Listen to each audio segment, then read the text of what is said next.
पाहत आहात आपल्या हक्काचं चॅनल, आपली बातमी, आपलं चॅनल वन भारत। कल्याण गुन्हे शाखेच्या पथकाने केलेल्या धडक कारवाईत डोंबिवली पूर्वेकडील गोकुळधाम टॉवरमध्ये राहणाऱ्या सराईत गुन्हेगार रोशन झा याला गावठी पिस्तुलांसह जिवंत काडतुसे व विविध घातक शस्त्रसाठ्यासह अटक केली आहे। या कारवाईमुळे परिसरात खळबळ उडाली आहे। सहाय्यक पोलीस उपनिरीक्षक दत्ताराम भोसले यांना मिळालेल्या गुप्त माहितीच्या आधारे गुन्हे शाखेच्या पथकाने गोकुळधाम टॉवर परिसरात सापळा रचला। पोलिसांनी रोशन झाच्या घरावर छापा टाकत 3 गावठी पिस्तूल, 3 जिवंत काडतुसे, 2 मॅगझीन, 1 खंजीर, 2 चाकू, 2 तलवारी असा मोठा शस्त्रसाठा जप्त केला। रोशन झा हा सराईत गुन्हेगार असून उल्हासनगरातील विविध पोलीस ठाण्यांमध्ये त्याच्या विरोधात 7 गंभीर गुन्हे दाखल असल्याची माहिती पोलिसांनी दिली।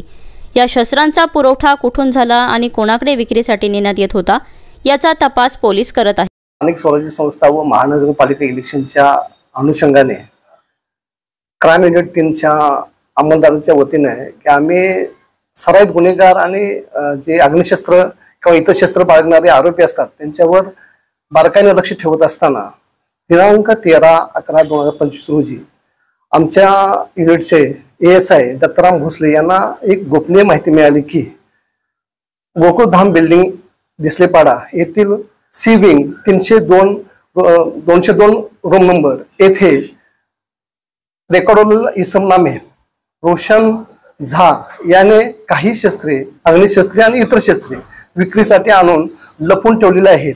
म्हणून सदर बातमीची शहानिशा करण्याकरता आम्ही सदर ठिकाणी 2 पंचासह आणि पंच अंतर्गत पंचनामा साहित्यासह आम्ही तिथे गेलो असता तर तिथे छापा कारवाई केली असता तिथे आम्हाला एकूण 3 गावठी बनावटीचे पिस्टल आम्हाला मिळून आले, 3 जिवंत काडतुसे, 2 रिकामे मॅगझीन मिळून आले, तसेच 1 धारदार लोखंडी खंजीर, 2 धारदार स्टीलचे चाकू, 1 लोखंडी धारदार तलवार असे एकूण 2,12,500 रुपये किमतीचा विनापरवाना अग्निशस्त्र व घातक शस्त्र मिळून आले असून ते आम्ही जप्त करून सदर इसमाला ताब्यात घेऊन मानपाडा पोलीस ठाणा येथे गुन्हा क्रमांक 1371/2025 भारतीय हत्यार कायदा कलम 3-4-25 सह महाराष्ट्र पोलीस अधिनियम कलम 37(1)135 प्रमाणे गुन्हा दाखल केला असून दिनांक 14/11/2025 रोजी सदर आरोपीतास